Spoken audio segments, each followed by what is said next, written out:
अस्सलाम वालेकुम दोस्तों, मैं Tanzeem Ahmad. Community pharmacy and management के फिल इन द ब्लैंक्स को हम लोग सॉल्व कर रहे थे। चैप्टर 1 एंड चैप्टर 2 हमने सॉल्व कर लिया। आइए चलते हैं नेक्स्ट चैप्टर की तरफ। Question 1 is represented by a symbol R X. R X जो सिंबल है वो किसको रिप्रेजेंट करता है? Superscription. Question 2 dash is a part of prescription which contain names and quantity of prescribe ingredient. जो भी ड्रग प्रिस्क्राइब की जाती है उसका नेम और कितनी डोज होगी उसकी क्वांटिटी मेंशन की जाती है। इस पार्ट को क्या कहते हैं? प्रिस्क्रिप्शन के इस पार्ट को क्या कहते हैं? Inscription. Question 3 subscription contains dash.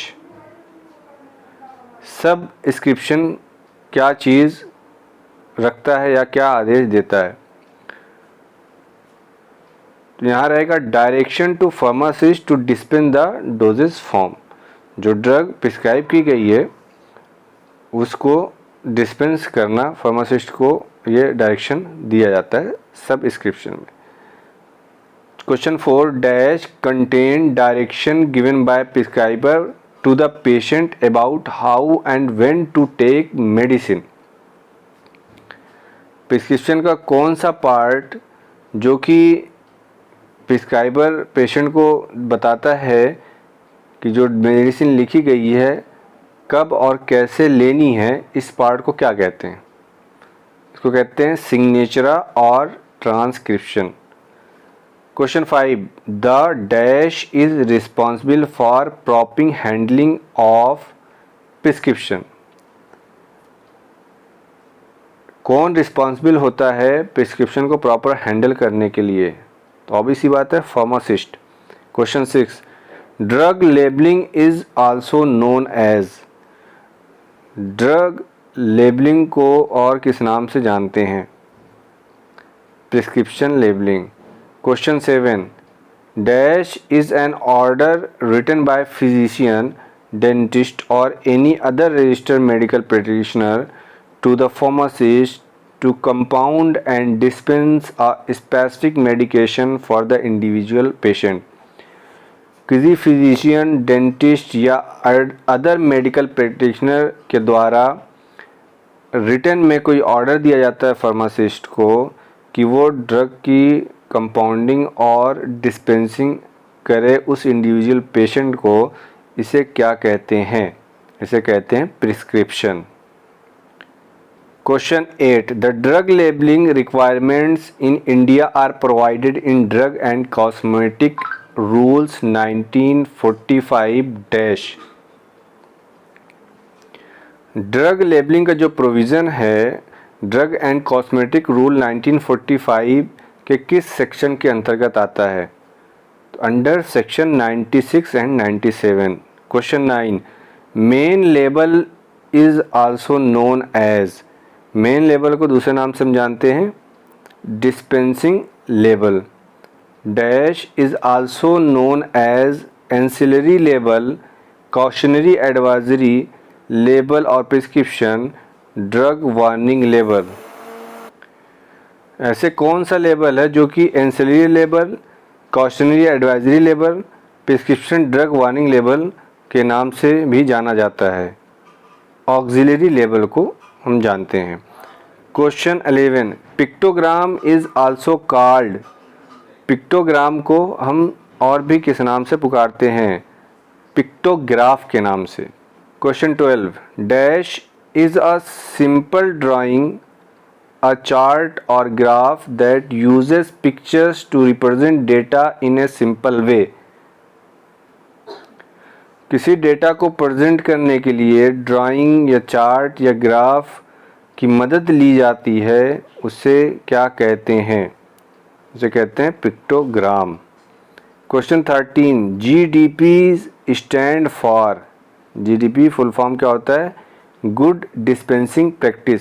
Question 14 prescription is a written order from. Prescription किसके द्वारा रिटन ऑर्डर होता है, किसके द्वारा लिखा जाता है? Registered medical practitioner. RX is used to denote RS किसको डिनोट करता है? सुपरस्क्रिप्शन को। Signatura is a direction given to the. Signatura किसको डायरेक्शन देता है? किसके लिए देता है? तो पेशेंट के लिए देता है। The meaning of RX is. RX की मीनिंग क्या है? You take. Question 18 the prescription must be received and checked by the. Prescription किसके द्वारा रिसीव होना चाहिए और किसके द्वारा चेक होना चाहिए? तो फार्मासिस्ट के द्वारा। The abbreviation in the prescription are written specially in language. जो प्रिस्क्रिप्शन में एब्रीविएशन का इस्तेमाल किया जाता है स्पेशली किस लैंग्वेज में लिखा जाता है या किस लैंग्वेज में वो लिखा हुआ है? तो जनरली लैटिन लैंग्वेज का इस्तेमाल किया जाता है, लैटिन वर्ड का इस्तेमाल किया जाता है। Question 20 in the day of mythology the symbol RX was consider as. Mythology के अकॉर्डिंग RX सिंबल क्या कंसीडर करता है? Prayer to Jupiter. Question 21 the last item written in the inscription is. Inscription में लास्ट आइटम क्या लिखा जाता है? तो vehicle diluent. Question 22 the part of prescription called subscription contain dash. Prescription का कौन सा पार्ट जो कि सबस्क्रिप्शन कहलाता है उसमें क्या चीज़ रहती है या क्या कंटेन किए रहता है? तो direction to the pharmacist. BID means. BID का मतलब क्या होता है? ट्वाइस आ डे, दिन में 2 बार। Question 24 prescription is derived from the Latin term. Prescription Latin term कौन से लैटिन टर्म से ड्राइव हुआ है? प्रिस्क्रिप्टस लैटिन टर्म है, इससे प्रिस्क्रिप्शन ड्राइव हुआ है। Question 25 PIL stand for. PIL का फुल फॉर्म क्या होता है? Patient information leaflet. Chapter 4 question 1 dash is the act of giving receiving end sharing intended information. कोई भी ऐसे इंफॉर्मेशन को या लेना, रिसीव करना या देना या उसको शेयर करना, उसे क्या कहते हैं? इस एक्ट को क्या कहते हैं? इसे कहते हैं communication. Question 2 emails and websites are the type of. Email और वेबसाइट किस टाइप का कम्युनिकेशन है? ये रिटन कम्युनिकेशन है। Communication is a part of. Communication किसका पार्ट है? तो communication is a part of soft skill. Dash is the person who transmit messages. कौन पर्सन है जो कि मैसेज को ट्रांसमिट करता है, एक से दूसरे को पहुंचाता है, उसे कहते हैं sender. Sender is the person who transmit messages. Dash is the person who notice and decodes and attach some meaning to a message. तो जो मैसेज आता है उस पर्सन तक, वो उसे नोटिस करता है, डिकोड करता है, उसे क्या कहते हैं? उसे कहते हैं receiver. Question 7 dash context refers to relationship between the sender and the receiver. किस कॉन्टेक्स्ट में सेंडर और रिसीवर के बीच रिलेशनशिप होता है? सोशल कॉन्टेक्स्ट के बेस्ड पे। Question 8 email is an example of written communication. Question 10 dash communication are pre planned formal communications.